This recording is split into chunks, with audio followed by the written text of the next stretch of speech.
keep fighting because I know that it's hard and it gets so cold at night. A family is rallying in Zion National Park tonight as the search for a missing woman continues. New at 9, where the family is now turning for help. As COVID-19 cases surge in Utah, a grim warning from University of Utah Hospital. What's happening in their intensive care unit?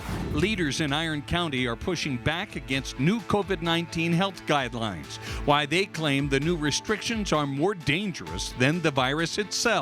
We will have very windy conditions for part of the state, so what you can expect over the next few days in my forecast. With a record voter turnout expected in this year's election, we've seen about 1,500 a day come in. How leaders are preparing for the first wave of mail-in ballots to come in this weekend, and the requests they have for you. Live from Utah's news leader, Fox 13 News at 9 starts right now. First on Fox 13, the family of a missing hiker in Zion National Park is asking for your help. The National Park Service continues to look for Holly Courtier, last seen more than a week ago. Fox 13's Lauren Steinbrecher spoke with the family, and Utahns were volunteering as they try to stay positive. We are in crucial time at this point. She can't survive much longer out there. 10 days missing with no sign of where Holly Courtier might be. At a volunteer command post, someone watches a drone search. Supplies sit at the ready for volunteer hikers as Holly's family anxiously awaits any sort of news. It's emotional. It's hard to be in that state of mind of having hope that we find her, but also having to prepare for the worst. No one knew where in Zion Holly planned to explore when she arrived from her home in California. They just knew she wanted to hike and take in nature. She was an avid hiker. Anytime that she had free time, she was out, even in California, hiking. So this was something that was very close to her heart. Holly's daughter Kaylee says she spent the weekend with her mom before the trip. A few days later, on October 6th, Holly boarded a shuttle and got off at the Grotto area in Zion National Park. That's the last anyone has seen of her. Right now, our search is focused on a theory that, she kind of fell and hurt herself, and that she is in an area where nobody can see her. While the National Park Service is taking the lead on the search, Holly's family says they need all the help they can get, from experienced hikers who know the area to resources like food, supplies, and lodging. Some Utahns have already stepped up. I heard that call, and I knew I could be of service. Ivins resident Michelle DeLoso, founder of the Rim to Rim Club, called upon her expert hiking community to join. She's been out there for 3 days now. We prayed with her daughter, that first night. I mean, just comforting her, like, we're helping. We all care about you. This entire community cares about you, and we'll do anything we can to help you. Doing anything they can to help, while hanging on to hope they'll find Holly alive. I want her to keep fighting, and I want her to know we're looking for her, and we're not going to stop. Just stay alive. Just fight. Like, we'll find you. Lauren Steinbrecher, Fox 13 News, Utah. Zion National Park is looking for any information and tips they can get, and the family says they need help with meals, lodging, and expert hikers. We've posted all this information about the search at fox13now.com. The COVID-19 numbers continue to spike here in Utah. There were almost 1,500 new cases today. The 7-day rolling average is 1,224 with an almost 14% positivity rate. A record 290 people are currently hospitalized, and that is putting an increasing strain on the healthcare system. University of Utah Hospital says its intensive care unit is now at 104% capacity and doesn't have the staff to cover the extra beds it has had to set up. The hospital says it is bringing in doctors and nurses for overtime shifts. And Salt Lake County is also talking about opening the Mountain America Expo Center in Sandy as a hospital overflow. Salt Lake City Mayor Aaron Mendenhall tweeted tonight, "This is a deciding moment. The actions we take in the days ahead will determine whether or not our systems are able to handle our health care needs. We have to do everything we can," she says. 8 more people have sadly died, bringing the total in Utah to 537. 5 of those victims were from Utah County, 2 men and 3 women. The other 3 victims were men from Box Elder, Davis, and Salt Lake counties. Now, juxtaposed to all of this, a letter posted by Iron County Commissioner Paul Cousins fighting the governor's new COVID-19 response guidelines released earlier this week. Fox 13's Spencer Joseph joins us from Utah's Capitol Hill with what that letter says. Spencer.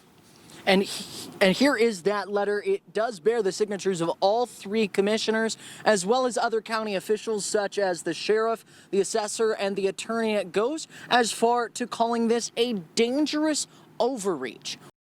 The governor's new health guidelines, as of today, have rearranged Utah's 29 counties on a new system, stepping up health guidelines for many of them. It's an order from our Utah Health Department to help us all be safe and to keep our economy going. But Iron County commissioners have rejected these new guidelines in a 3-page letter, saying it constitutes a dangerous overreach and poses a greater risk to our residents than other less restrictive measures. And we cannot, in good conscience, continue to hold all of our livelihoods hostage with guaranteed negative effects for fear of exceeding arbitrary transmission standards. Iron County is one of the over 20 counties in a moderate or high risk level, which mandates masks. This risk level is something Dr. Dunn says will be an ongoing process. It's going to be updated every Thursday, and it's going to reflect which counties are at which level, along with the data to support why each decision was made. But the letter cites 4 concerns, calling out a 7-day average percent positivity, 14-day case rates per 100,000, statewide ICU rates, and mask mandates as things they have issues with. Specifically calling out their new mask mandates by saying, "We especially find it unacceptable to criminalize or otherwise mandate business owners to wear masks." The letter does go on to say they will do what's necessary to ensure the safety of those who are in high risk and encourage safe behavior in the least restrictive manner. And we did reach out to the state health department for comment on this. They directed us to the local health department. We did reach out to the Southwest Utah Health Department as well. They were actually made aware of this letter by us asking and decided not to comment until next week when they can fully review it. Live on Utah's Capitol Hill, Spencer Joseph, Fox 13 News, Utah. Spencer, thank you. A Harriman woman suffered a heart attack, but when doctors at her local hospital determined she needed a Trauma One hospital, they could not find an opening. They just couldn't find access to what they thought she did need because the hospitals were so full, largely because of coronavirus. And at least the coronavirus cases are eating away whatever wiggle room the hospitals had. That's Erin Alberti with our content partners, the Salt Lake Tribune. After 2.5 hours, doctors did finally find a Trauma One bed, but it shows just what can happen if our hospitals become overwhelmed. Happening now, Unified Police are searching for this boy, Michael Shadle. He's 15 years old and is considered at risk. Michael was last seen in Kearns near 6100 South, 5200 West at about 4 this afternoon. He's 5'9", 125 pounds, and was last seen wearing a white t-shirt, leather jacket, and blue jeans. If you have seen him or know where he is, call Unified Police. Voters in Utah County will vote on Proposition 9, which would change the form of county government there. It would change it from 3 full-time council members or commission members, I should say, to 5 part-time members from designated districts and a full-time mayor. 20 mayors from Utah County, which represent 90% of all mayors in that county, have put together a letter in support of Proposition 9. The goal is a government that's more representative of the whole county. We have a lot of orchards and farmers in South Utah County. We have a lot of high-tech companies in North Utah County. They both don't have always the same interests or needs. Proposition 9 also calls for a separation of powers. Currently, the 3 commission members hold both legislative and executive duties. In the new form, the mayor would have executive duties and the council legislative duties, which proponents say provides checks and balances. The staff at Shriners Hospital for Children is getting patients ready to celebrate Halloween, and one child is celebrating it in a very cool way. Crews got to make an army-themed costume for Cole. He's wheelchair-bound, so they ended up building a tank around it for him to ride in. Cole was Batman for Halloween, and he thinks his costume this year will be the best of the bunch compared to his friends. They'll be like, what? No one has picked the tank for a long time in Halloween. Like, my teachers, when it's Halloween, he's going to be like, what? The event is sponsored by Halloween's Spirit of Children program, which has raised more than $500,000 since 2010 for children at Shriners Hospital for Children. Bob, I know that Halloween is half a month away, but should we just go ahead and call it Best Costume of the Year? You know what? Who else is going to have a tank to go around trick-or-treating? Nobody's going to beat that. That's right. Way to go, Cole. Well, if you have Halloween decorations out in your yard and you live up in Southwest Wyoming, we're dealing with some pretty gusty conditions right now, and it will only get worse as we head into tomorrow. And in fact, that wind will continue to spread more along the Uintas, so Wasatch back going to be dealing with some pretty gusty conditions as we look at the second half of the weekend. Even as we look across the state right now, though, it's not too bad. Wind is fairly light across most of Utah, but tonight into tomorrow and Sunday even, we're going to have those gusty conditions. Salt Lake City right now, temperatures in the 50s, 56 degrees with wind out of the southeast at 9 miles per hour. Temperatures right now that aren't terrible. It is cold though, 50 for Park City, 58 in Draper, 50 currently in Tooele, 54 up in Ogden and across southwest Utah, St. George, still 70 degrees right now. Temperatures over the next couple of days won't be terrible in the afternoons. We will actually have very comfortable temperatures, but tonight we'll have the temperatures in the 50s as we get ready for bed, 40s as you wake up, and tomorrow at noon, 65 degrees. But let's talk more about that wind and when and where we'll see those gustiest conditions in my full forecast. Coming up on Fox 13 News at 9. He was yelling, "Help me. I can't breathe." A woman is trying to make sense of her loved one's death while he was in custody at the Salt Lake County Jail. Hear about the chaotic last moments before his life was cut short. If we are all smart as a community, we can keep our schools open. Big decisions for one high school in the Jordan district after an emergency meeting today. We'll break down what'll happen for some students after fall break. And we're 18 days from the election, but this weekend may be the best time for you to send in your ballot. We'll explain why.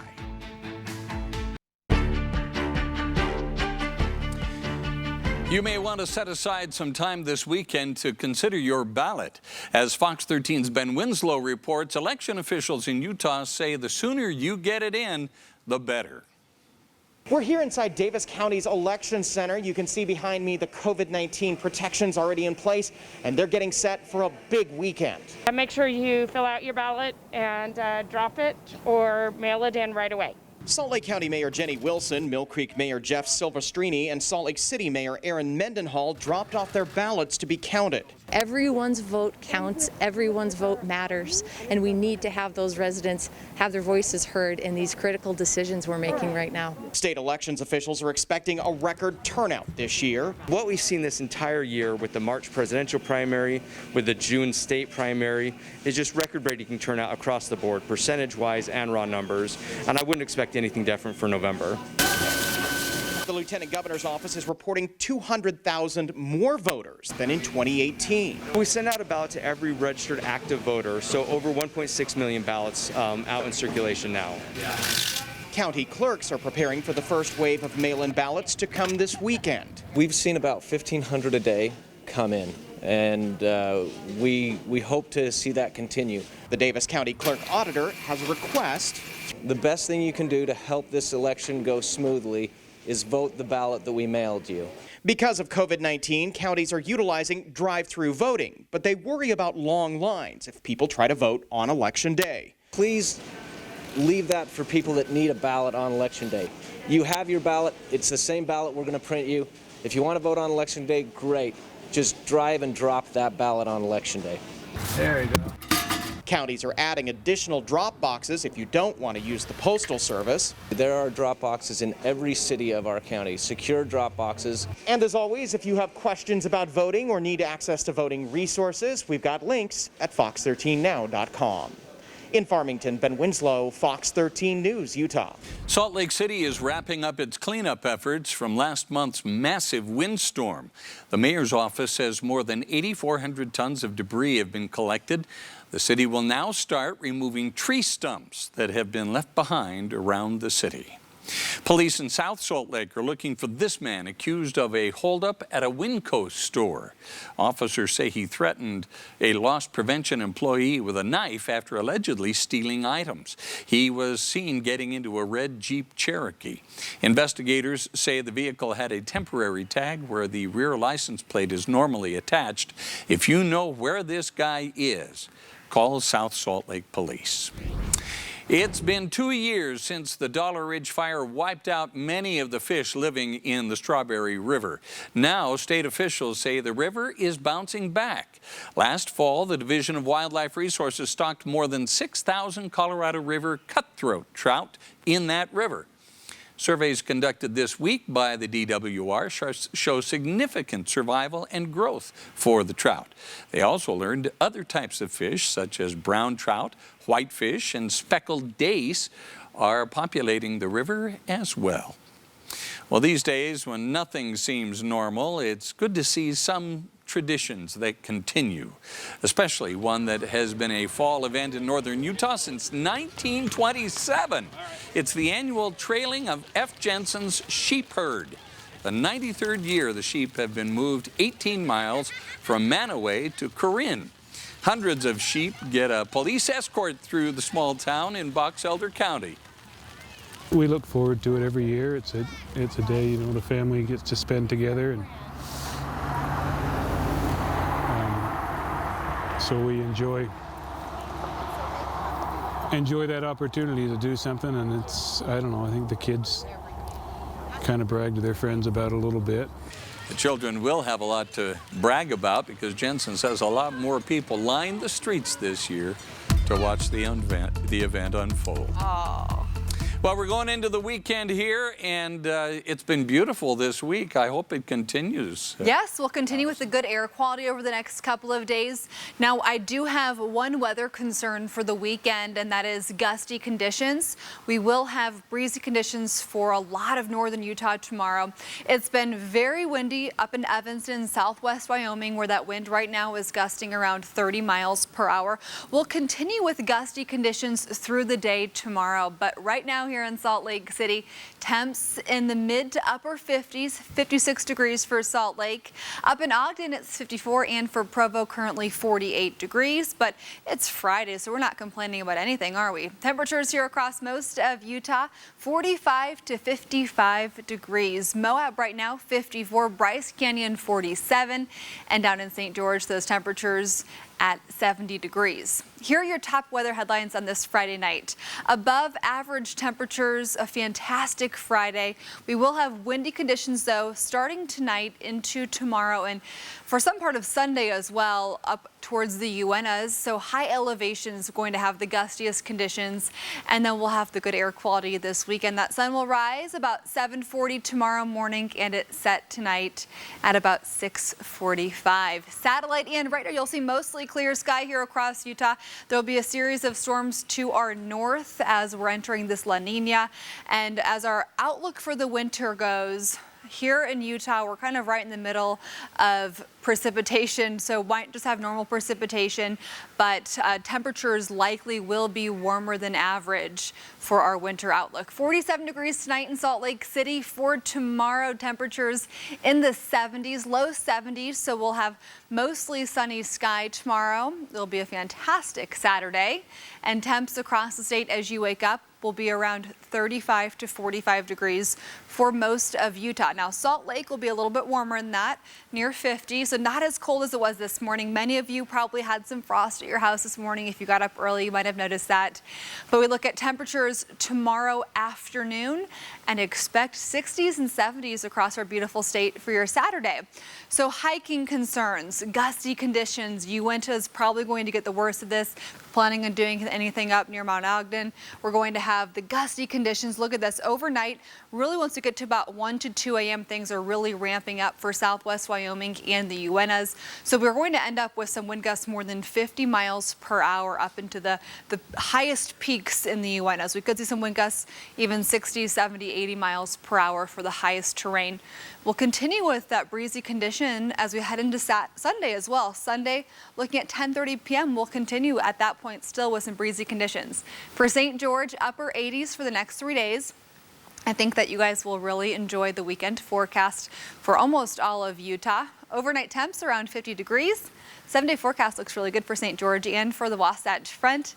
Next few days, low 70s through Monday and then into the 60s. You'll keep those temperatures, though, above average for the entire 7-day forecast. All right, thank you, Allison. Still to come on Fox 13 News at 9, a daring move in Harriman to stop a burglar from getting away. The warning police have for you tonight. Plus, we'll show you a new program in Davis County allowing inmates to get back into the community and get ahead in life. Can I help you? Caught on camera, a Harriman couple caught a car burglar red-handed and tackled him. Matt Casorla and his wife Kara say the 20-year-old burglar was going through their unlocked Dodge Ram. They believe he'd been to another house and could be connected to a few other neighborhood crimes. The Casorlas were robbed last year and were determined to not let it happen again. Police remind you not to keep your valuables in your vehicle and make sure it's locked when you are not in it. Well, you know, sometimes our good deeds aren't as appreciated as we'd like. Take a look. Close, yeah. Might be the last one. Yeah, a state wildlife officer and an Iron County Sheriff's deputy were trying to free a buck that had gotten tangled in a hammock. They got the deer out, but then it charged DWR officer Cody Jones, who wrestled the deer to the ground. Deputy Dustin Roy's body camera recorded the whole thing. The buck finally gave up, and all parties were no worse for the wear. The hammock, not so much. It'll have to be replaced. Coming up after the break. A Utah task force takes down dozens of people associated with violent gangs. Tonight, an in-depth look at an investigation involving drugs, weapons, and white supremacy. It is fall break. You're all going home. Please be wise. An emergency meeting is called in one of the state's biggest school districts because of COVID-19 cases spiking in schools. He needed somebody to help him, not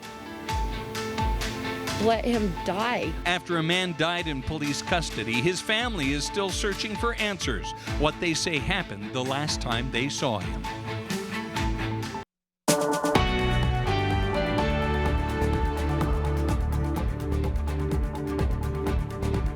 I think this operation today sends the message that we will not tolerate, violent organizations here in our state. Today, the Department of Justice announced the arrest of almost 24 people involved with white supremacist gangs in Utah. Fox 13's Elle Thomas shows us how federal authorities carried out this big bust.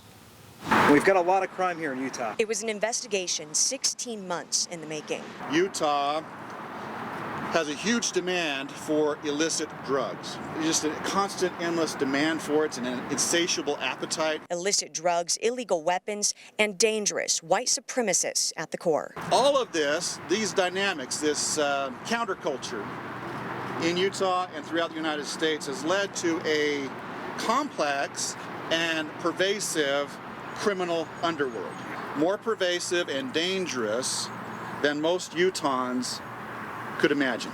Today, the Department of Justice announcing their most recent takedown. 21 documented white supremacy gang members and their associates, all of whom facing a slew of charges, including 15 now unsealed federal indictments for drug and firearms trafficking. These targets were violent, they're criminals, and they're worst in our communities. Utah U.S. Attorney John Huber says white supremacy is an issue that we face in the Beehive State. Unfortunately, this is a Utah product.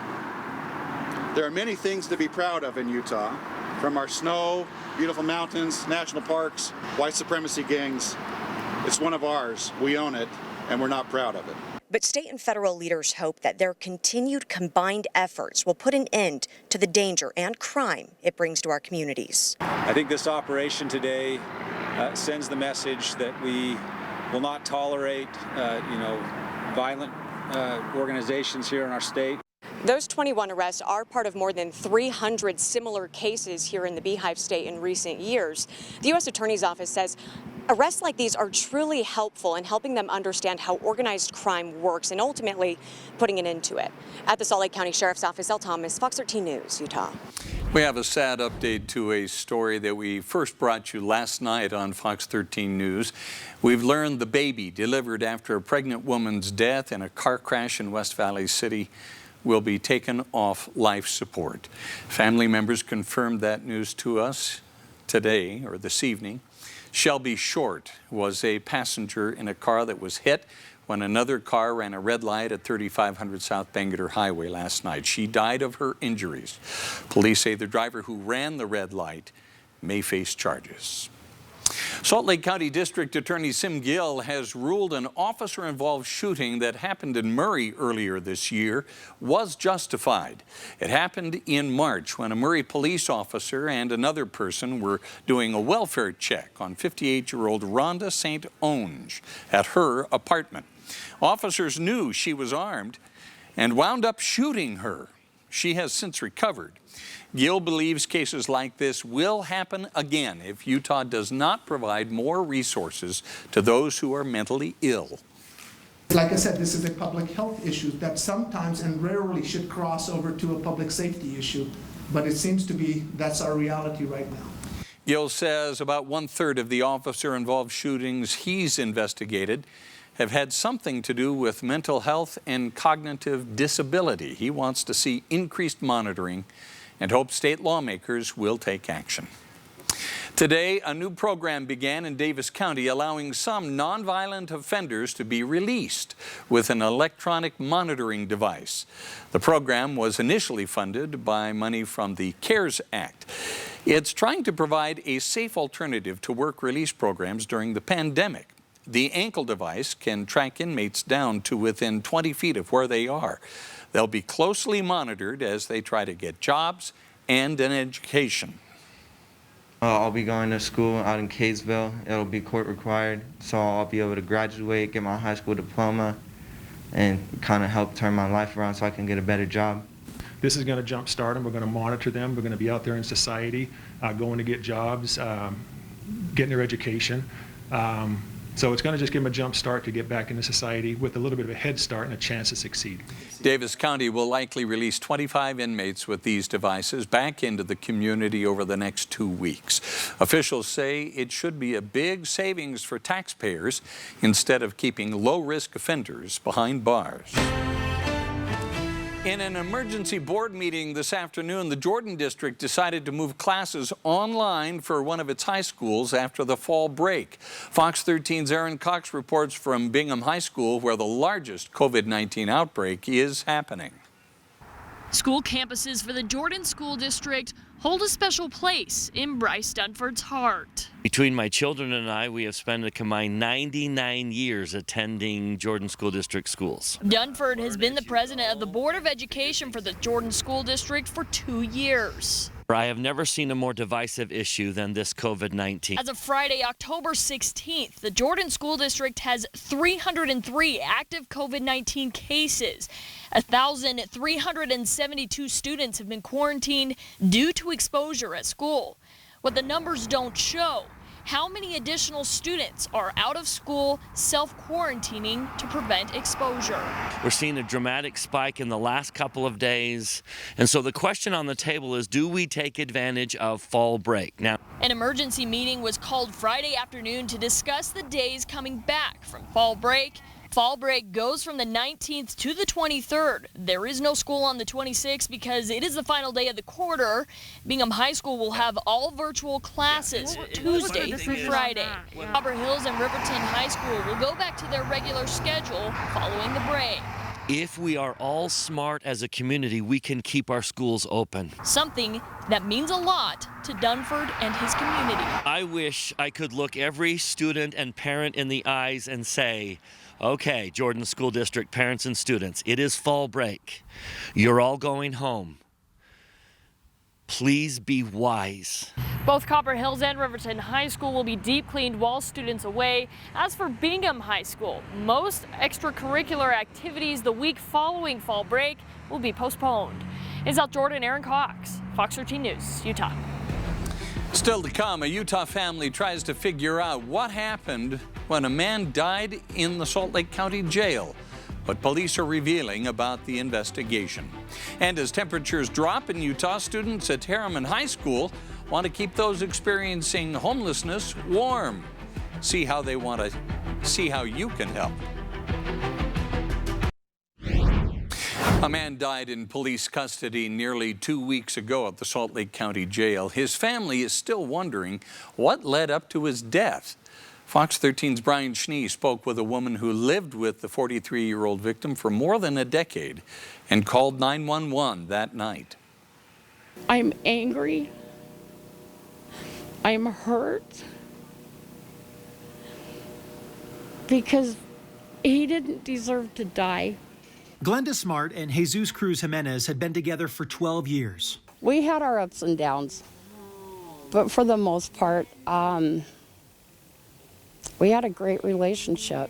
A construction worker, Glenda described Jesus as a funny guy, a soccer fan, and a father figure to her 5 children. He was the type of person that would give you the shirt off of his back if you needed it. On October 5th, Glenda woke up around 4:30 in the morning. She says Jesus was acting out of sorts, could have been on drugs, and that he needed help. He was complaining that he could not breathe, to help him, to call 911. Which she did, and police arrived shortly after. It all happened right here. In the front yard of their home. I was standing inside the door. He didn't speak English, but he was yelling, "Help me. I can't breathe." Glenda says things escalated and got physical. They pretty much threw him to the ground. He was fighting with the police. I kept telling him to calm down. Glenda says that Jesus was tased 3 times and then wrestled into a restraint wrap. That was the last time I saw him alive. According to Salt Lake County Sheriff's Office, Jesus was in restraints when he was brought to the jail. Informed by detectives that Jesus had passed away, Glenda now regrets calling 911 in the first place. He needed somebody to help him, not let him die. She and her attorney are skeptical of bruises they found on his body days later, just adding to the question marks surrounding the death of Jesus Cruz Jimenez. We need justice for him, and we need the truth to come out, to know exactly what happened to him. I miss him every day. I miss hearing his voice. I miss seeing him. We reached out to police again, as we have been for the last 10 days or so. This is still an active investigation, so they were not forthcoming with any more information. The Mexican embassy is now investigating the death of Jesus Cruz Jimenez. His body is going to be transported back to be with family in Mexico. At the Salt Lake County Jail, Brian Schnee, Fox 13 News, Utah. Still ahead, some lucky Jazz fans had the chance to raid the Jazz locker room today. We'll show you what they got. And later in sports, BYU's locked in a good football game. Early highlights from the University of Houston, plus the final day of the regular season for the Preps, including a makeup matinee for the Region 1 crown. Back in a bit. Students at Harriman High School are helping fellow classmates stay warm this winter. They've organized a coat drive called No Kid Cold. It started as a required community service project, but organizers kept it going once they learned 800 children in the Jordan District are considered homeless. Anyone who brings a coat and a flyer to Shields will be given a $25 gift card. If that gift card is used to buy a new coat that is donated to the school, Shields will donate a second new coat to the drive. It feels pretty good because lots of people don't have a coat, and especially if they don't have a home. I guess we can't solve homelessness, but we can give kids a coat. The idea that they're doing that out of the pure goodness of their heart, it blows my mind. The deal with Shields lasts through mid-November. Right now, the students have a little more than 100 coats with a goal of reaching 1,000. Now, to get involved and to help them out, go to fox13now.com. 17 lucky Utah Jazz fans got the chance of a lifetime today to raid the Jazz players' locker room. Thousands of people applied to be part of this unique event. The winners, which were chosen each month during the season, were allowed to go into the locker room and keep whatever they found. The event was sponsored by Homey, a Utah-based real estate company. Among some of the items fans found were, of course, jerseys, shoes, and basketballs. Buddha did that once when we were on the morning show. Oh, he went through our desks. Yeah. Oh, no. Didn't get approval. He planted some things in my desk that I cannot repeat, even though it's Friday night television. Oh, dear. We can't talk about it, Bob. Uh-oh. But what we can talk about are the temperatures that we had today. It was such a nice fall day here across the state. 64 was your high in Salt Lake City, 61 in Provo, 62 degrees in Ogden. Up in Logan today at 60 degrees, and for St. George, 83. So here's today's almanac. We were pretty close to average, 65 a typical high for the middle of October, and today's record high would have been 85 degrees. Live look right now, Salt Lake City, nice under a partly cloudy sky, 56 currently. Looking up towards Park City, 46 degrees, 48 for Provo, 45 for Lehigh, 46 up in Logan, but Tooele, Ogden, Salt Lake, we're all in the 50s right now on this Friday night. Temperatures across southwest Utah, Cedar City, look at that, 46 degrees. St. George currently 70, and over towards Moab, 54 degrees right now. It is still very gusty up in southwest Wyoming and up towards the north end of the Uintas, and will continue with very gusty conditions across northern Utah and northeast Utah tomorrow. Overnight, tonight into tomorrow, and even into Sunday for the Wasatch Back, will continue with some breezy conditions, but we'll keep things dry over the next couple of days. This is not great news for the drought, but it is great news for just hanging out at home. You can go to the park, you can go for hikes. And Salt Lake tonight, those temperatures will be in the 50s through about 3 a.m. Then our temperatures will drop into the 40s. So tonight won't be as cold as it was earlier this morning, but your Saturday across Utah, your recreation forecast looks fantastic. 60s for Park City, 80s for St. George, 80 for Moab for Saturday. Now here's your Sunday forecast. 71 for Salt Lake City, Park City 61 with mostly sunny sky on Sunday. St. George near 90 to wrap up the weekend, and for Moab, another day close to 80 degrees. Looking at your flash flooding potential for recreation areas, very happy to report that it's not expected in any of our recreation areas. So if you've got a hike that you've been wanting to do, and you've got time, you can get out and explore safely across our state this weekend. Now, the issue for this weekend will be the windy conditions. We're looking at wind gusts, maybe 40, 50, 60, 70 miles per hour up along the highest peaks of the Uintas, even gusty for many of the mountains across northern Utah for those highest peaks. So something to be aware of as you wake up tomorrow and start heading out for fun across the state. Overnight temperatures will be about 30 to 50 degrees. Tomorrow afternoon, daytime highs will be around 60 to 70 for most of the state. St. George in the 80s, so the next couple of days. By Monday, still in the 80s, but this weekend and most of your 7-day forecast, 85 to 90 just about, with overnight temps around 50 for St. George. And for the Wasatch Front, 70s through Monday. After that, our temperatures will be a little bit cooler, but still above average, with highs in the upper 60s starting next Tuesday. Well, it is the Battle of the Cougars tonight in Houston, and a real test for the BYU Cougars, Morgan. Yeah, I don't want to confuse anybody. Cougars on Cougars. After making a little noise over their first 4 games and cracking the top 15 as a result, BYU knew they would be tested tonight. The Houston Cougars came in 1-0 following a late start, but the road Cougars were forced to go without their best defensive player after Kairos Tonga failed to make the trip with a non-COVID related illness. Let's see if it made a difference. BYU lacing up in front of fans for the first time all season, and Zach Wilson struck gold on play number 1. Perfect ball for Dax Milne, who can dance the rest of the way. 7-3 Blue, just like that, after a 78-yard connection. Then next drive, they have a little more fun. How fancy is this? Handoff, flip, and back to Zach, who fires deep for his tight end, Isaac Rex. Falls inside the 5. Setting the table for Lupini Katoa to make it 14-3 after the first 10 minutes. Second quarter, a different story, though. Houston reels off back-to-back Clayton Tune touchdowns. Singing a good tune right at the goal line to Nate Dell. Home team back up, but BYU marches right before the half. 4th and 1 from the 2, but Mason Wake does not get the touchdown or the first down. Houston currently leads 20-14 in the 3rd.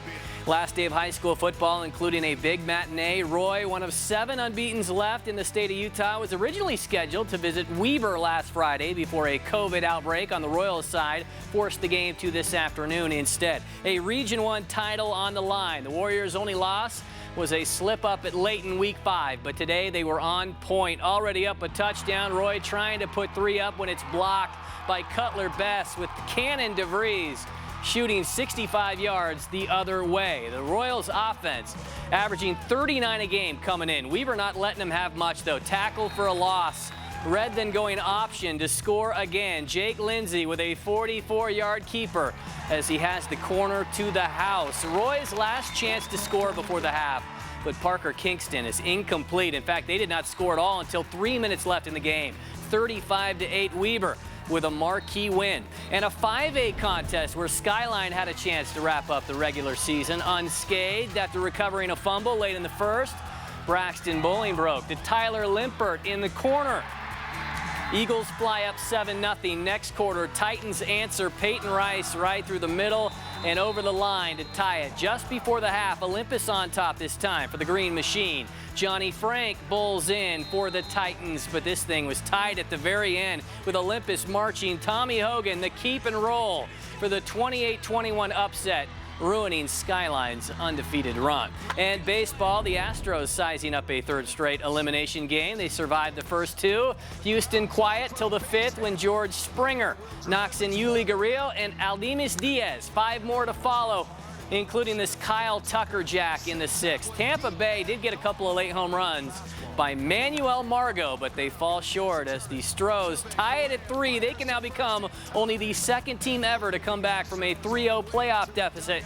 Game 7 tomorrow. We'll be right back. One final note about a story we brought you at the beginning of this newscast. Unified Police say 15-year-old Michael Shadle of Kearns has been found safe and sound. That's great news. Thanks for being part of Fox 13 News at 9. Quickcast is up next.